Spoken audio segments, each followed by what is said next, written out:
Hi, my name is Remy, and today I'm going to show you my inverter.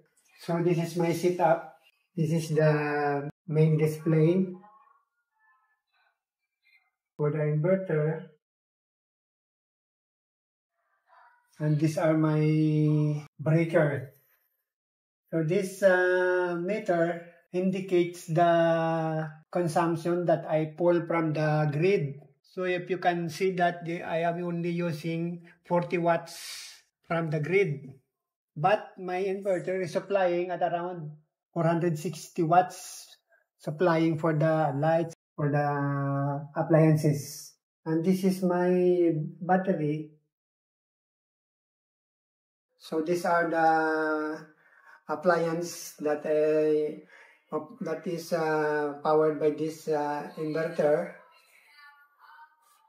We have the oven, we have the rice cooker, we have the TV, we have the PC, lights.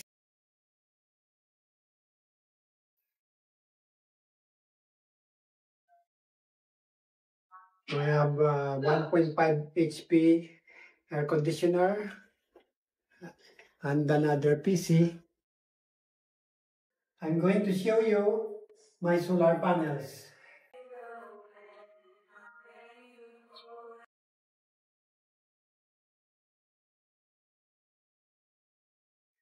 So I have 8 panels all connected in series.